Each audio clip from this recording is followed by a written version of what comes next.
Nah, kalau di Indonesia, maaf ya, saya ngomong jarak mic-nya setengah meter lah,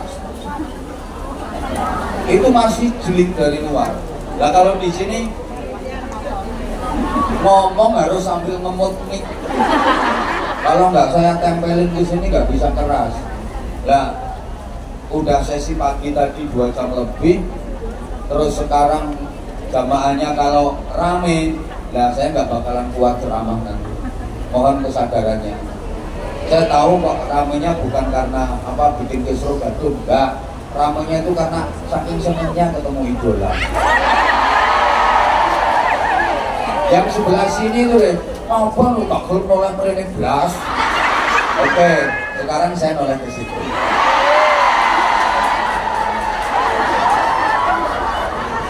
Nah, silahkan dipuas-puasin. Karena habis ini aku nggak sudi lihat. Iya ya, nanti sekali tak tengokin. Sebelah sini juga ya sayang ya. Oke, ya makanya jangan rame. Oke, para jamaah rahimakumullah. Jadi kalau bicara soal barokah, barokah itulah yang bikin hidup bahagia. Dan bahagia itu ukurannya bukan harta, tapi bahagia itu ukurannya adalah rasa. Bahagia satuannya bukan materi, tapi satuan bahagia itu adalah hati. Allahumma sholli ala Muhammad. Banyak orang yang hartanya berlimpah, kekayaannya luar biasa, tapi hidupnya nggak bahagia. Kira-kira ada apa enggak? Yang bilang banyak itu jelas menghibur diri.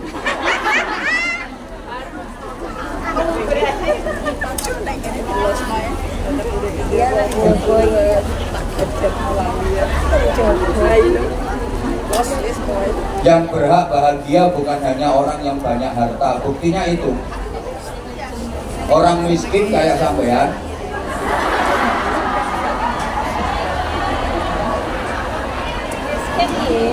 maaf ya kalau tersinggung. Andaikan sampean nggak miskin, nggak mungkin minggat ke sini. Pasti sudah ongkang-ongkang kaki di rumah. Makanya kalau saya bilang miskin ya jangan tersinggung lah. Sadar diri, sadar rai, sadar posisi. Oke? Bahagia bukan hanya miliknya orang kaya.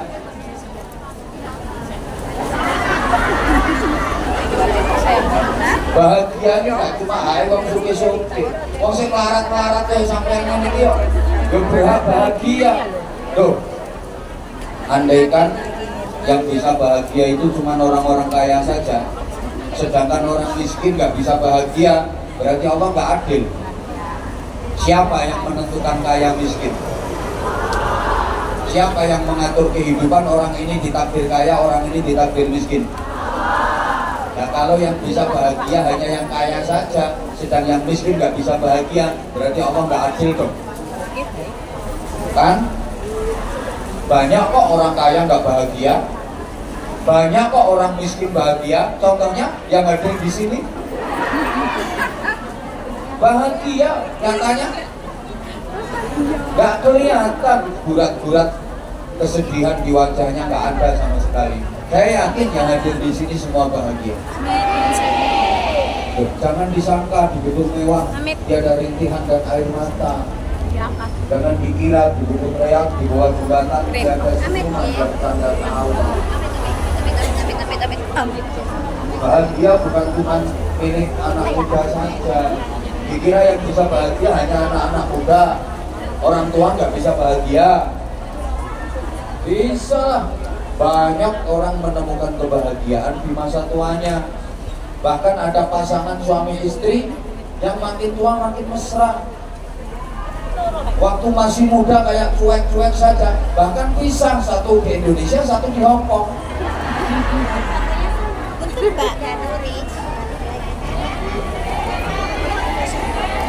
Tapi di masa tuanya, Masya Allah, penuh cinta dan kasih sayang. Tapi wis gak iso lapo-lapo wis tuwa. Kayak greng-grenge ditinggal.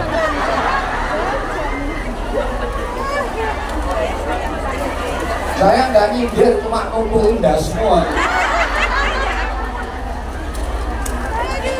Loh, ada, gini maksud saya, waktu muda, seusia sampean, itu seakan menderita, capek, kerja keras, banting tulang, keras keringat, demi membiayai anak-anaknya, mondok di pesantren, ada yang kuliah, begitu tua, begitu sepuh, dia merasa bahagia karena melihat anak-anaknya sukses dan anak-anaknya berbakti, anak-anaknya membanggakan orang tua, nggak rugi, lek biayai, itu bahagia di masa tua. Ya Allah, lanjut. Bahkan bahagia bukan hanya milik orang yang sehat saja, orang sakit juga berhak bahagia. Dipikir orang sakit gak bisa bahagia apa? Ada orang yang mendapatkan kebahagiaan dalam sakit yang dia derita. Dikasih sakit tapi dia bahagia. Kenapa? Hatinya merasa damai, tentram, merasa dekat dengan Allah. Ketika dikasih sakit, dia banyak berdoa, dia banyak berzikir. Padahal nalika waras, lambene lecek. Dikai ceramah yang mau cek dhewe kaya.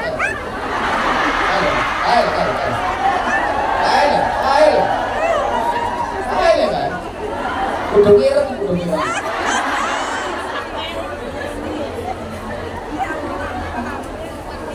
Ngoceh, ngerasani abai. Ono. Begitu dikasih sakit. Aduh, misi sayang. Mau kamar mandi dengan Tuhan. Ya Allah, sampai ke sini itu. Awas, misi sayang, misi. Misi sayangku. Ya Allah. Ya Allah, lambene bersingin. Amin. Ampun ketemu konconya. Amat ya, Mbak. Kalau tak mau aku ngomel. Entuk mboten sing ngono. Ono, ae kudu ireng.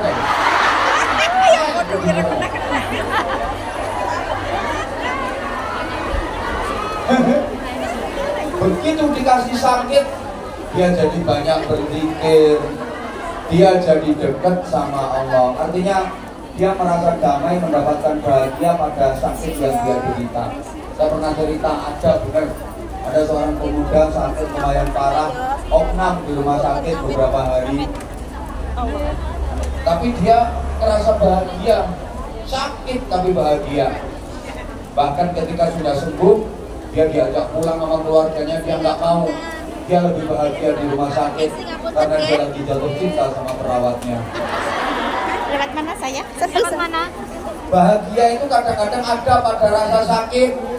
Coba, saya tanya, dijawab yang kencang. Dicubit, sakit apa sakit? Sakit. Sakit apa sakit? Sakit. Tapi kalau misalnya kamu yang nyubit aku,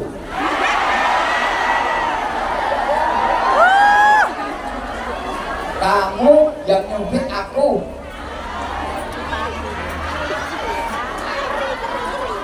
sakit apa enggak? Sakit kok enggak? Sakit tapi terasa nikmat. Karena yang nyubit kan itulah, yang nyubit orang yang disayangi. Kalau bilang nggak sakit bohong. Tetap sakit tapi terasa nikmat. Gitu loh. Yang namanya dicubit ya tetap sakit. Beda lah, yang nyubit temen nggak begitu kenceng nyubitnya. Tak jutos bisa. Apa? Apa? Orang kilo, 0 kilo. Tapi pas lewat, terus aku juga situ, terus tak cubit aku. Ya sakit, tapi apa?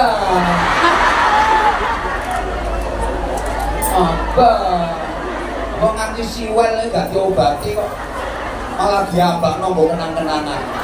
Ketemu kancane dijepit ada, di foto gue status. cupitan terindah seumur hidupku. Sakit praktek, mau lemune ngono. Kalau gue praktek, gak tegas tanganku. Kadang-kadang bahagia itu ada pada rasa sakit. Tapi maaf banget. Hamil itu payah apa payah?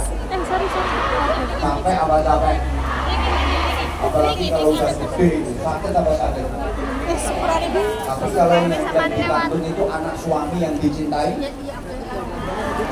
ya apa? Nambah lagi. Tua kok nambah lagi. Kalau yang dikandung anak dari suami yang dicintai, ya payah, ya capek, ya sakit, tapi bahagia. Itu loh. Wong tidur bareng sama suami, tengah malam bayi yang dikandung itu nendang-nendang perut, suaminya dibangunin kok. Mas, tapi dulu mas, itu loh garapan sampean kok.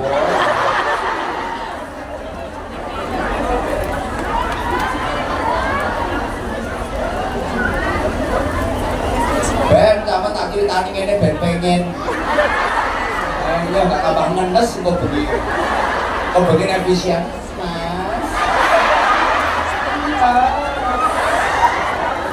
Tangan garapannya pilang.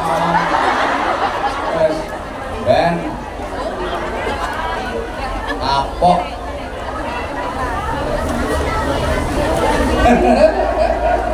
Sholat. Allahumma sholli ala Muhammad. Tolong ya, nanti 3 orang laki-laki ini jangan dikeroyok ya. Bahaya. Ngapain datang ke sini? Jadi ini artinya gini, kadang-kadang bahagia itu ada pada derita, kadang-kadang bahagia itu ada pada rasa sakit. Paham? Paham? Nah, itu namanya barokah. Gatel kok. Masa gak oleh dipukul. Oh, apa dipukul nih ini? Gilani. Malu. Ya aku gak malu, ngapain malu lo gatel? Gak malu aku, ngapain?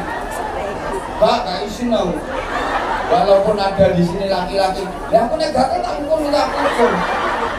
Aku ini orang yang terkenal apa adanya. Lihat ceramah-ceramah saya di video-video itu, ya apa realita yang terjadi, ya itu yang saya sampaikan. Los pokoknya. Nggak peduli aku. Yo, betul apa betul? Pokoknya aku ceramah itu orang apa adanya. Aku seneng ngomong seneng, nggak seneng ngomong nggak seneng.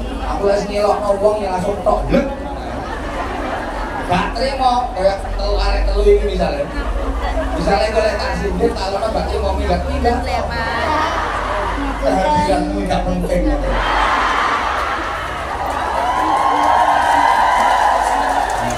Rasain itu toplai wong sak menyapa. Tanpa kehadiranmu majelis ini tetap jalan kok. Lagian sampai sekarang juga belum ada nyumbang.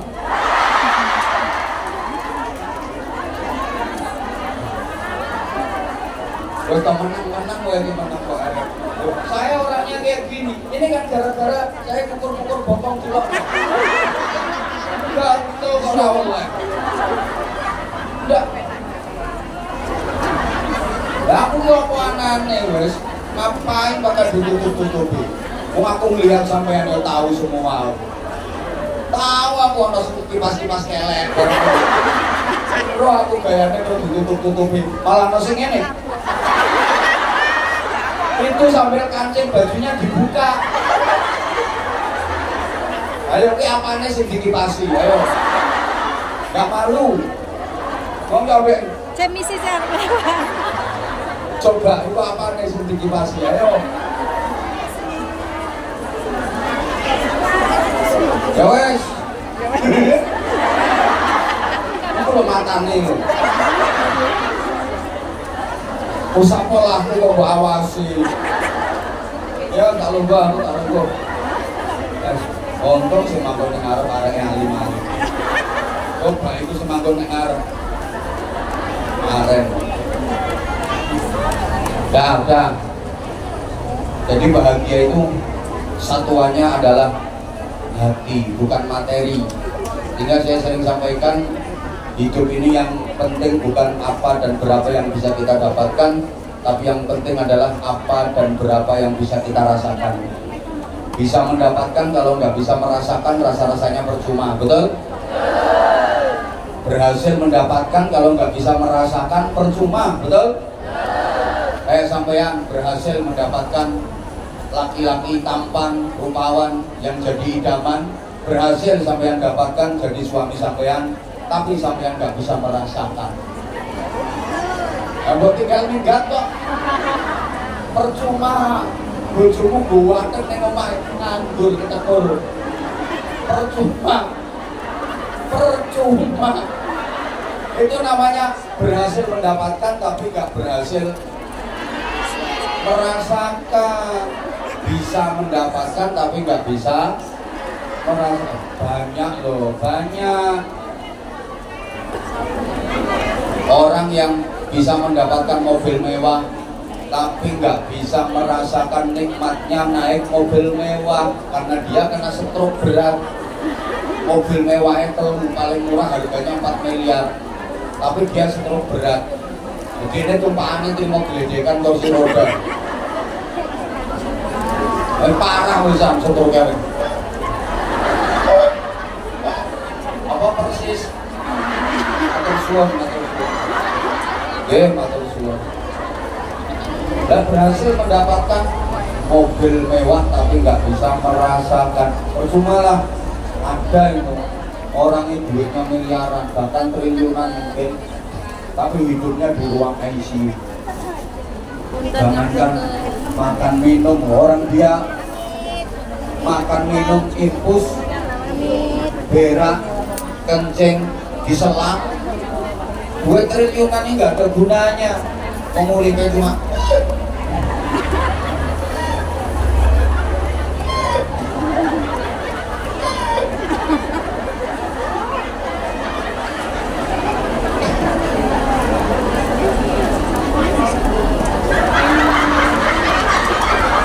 ngomong ke saya ya pesawat lipat swaya mungkin itu sih dibutuhkan wong akeh dirimu sih gak pakai anggur Israel mau kene arake Israel ya arake mau kene lho itu arake mau kene kipas lho arake dari Israel dinteni nono apa dikali nama awas nanti mulai lewat kono tinggal kono.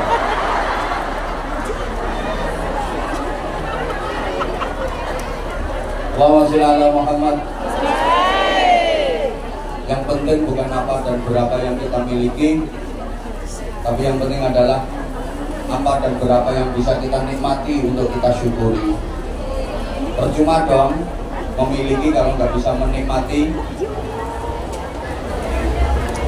Gak nyindir memiliki suami ganteng, tampan, keren, atletis, kekar, tinggi besar, kuning kulitnya sauntu-untune. Tapi sampean nggak bisa menikmati soalnya suamimu impoten. Ayo, gaplei. Ora di rumah kok. Lanjut. Dah. Gue panganan lezat nikmat. Tapi latih melentung sak kelompok-kelompok ya percuma lah. Jadi barokah itu yang bikin bahagia. Nah, sekarang supaya barokah apa yang harus kita lakukan? Ikut resepnya Al-Quran, petunjuk Allah Subhanahu wa Ta'ala. Satu, إنما المؤمنون الذين إذا ذكر الله وجلت قلوبهم وإذا تليت عليهم آياته زادتهم إيمانا وعلى ربهم يتوكلون الذين يقيمون الصلاة ومما رزقناهم ينفقون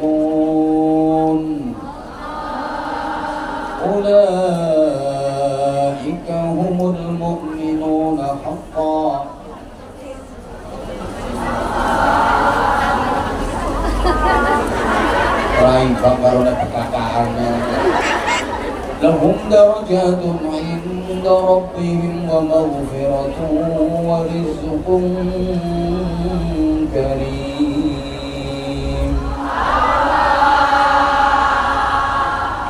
Padahal bilangno perkataan.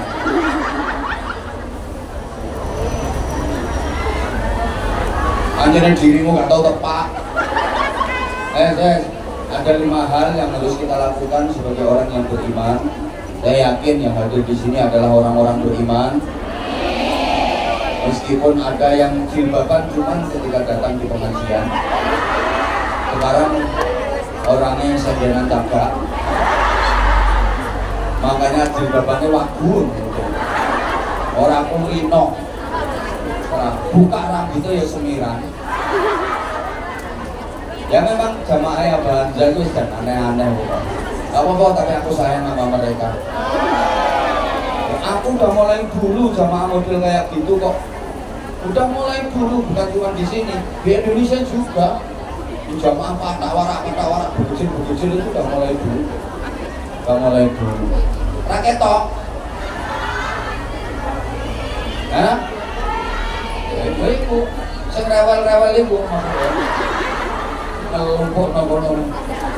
Ya nanti sebentar. Setidaknya 5 hal yang harus dilakukan. Pertama, idza dzukirallahu wajilat qulubuhum. Berzikir, menyebut dan mengagungkan Allah.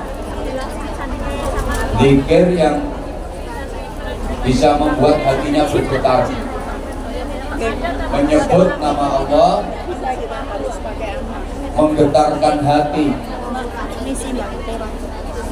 Getaran di hati ini nanti menjalar ke sekujur tubuh dengan getaran yang lembut, dengan getaran yang halus seperti orang kesemutan. Itu orang yang sudah betul-betul bisa merasakan lambatnya zikir. Yo,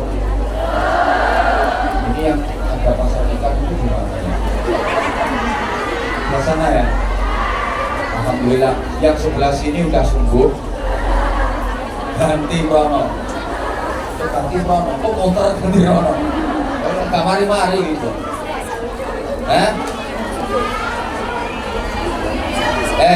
Cakak ini rubono. Cakak ini rubono.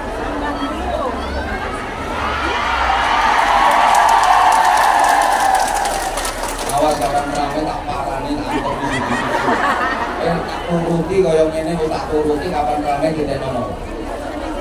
Jadi berzikir, yang sebelah sini jangan nyopeng dari arah bawah.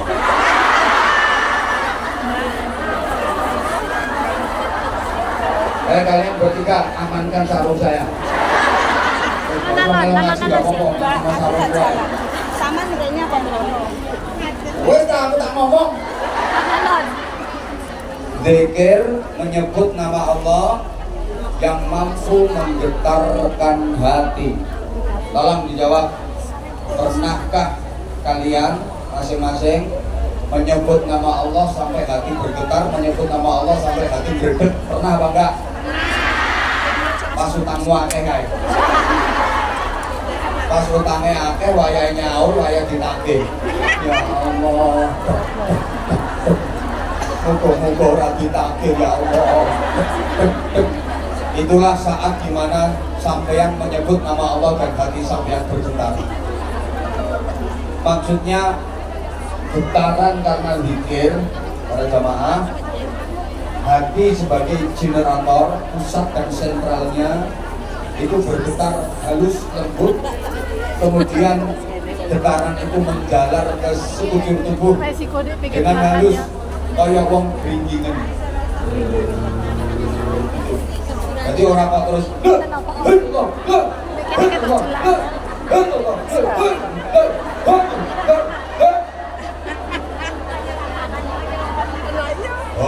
kabeh.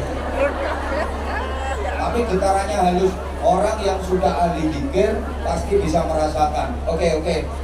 Para jamaah, di awal majelis kita tadi, di awal ngaji kita tadi, saya berusaha untuk mengajak panjenengan untuk menyambungkan hati kepada Allah.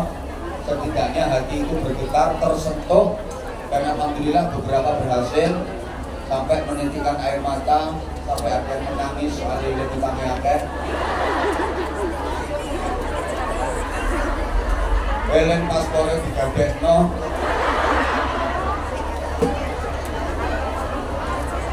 Oke, banyak yang hatinya udah mulai terlatih, tersentuh dan menjadi lembut. Itu tanda-tanda hati yang bisa diajak untuk berzikir. Ono wong itu sing dijak muhasabah, hatinya betul-betul tersentuh, kemudian jiwa dan rohnya menyatu, betul-betul bisa nyambung kepada Allah, sehingga dia larut dalam munajat, dia larut dalam doa. Itu bagus, tapi jangan over juga. Soalnya tadi pagi sesi 1 itu ada yang over. Begitu saya kebetulan tadi pagi muhasabahnya tentang birrul walidain, muhasabahnya kita tentang orang tua. Saya menggunakan ibu, kemudian jamaah pada semua. Saya udah kuat nangis, udah kusuk, tiba-tiba ada jamaah yang over.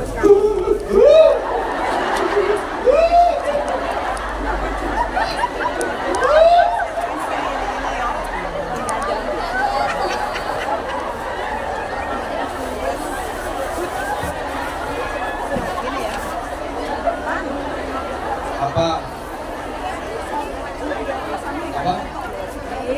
Kalau mandat apa? Enak, ini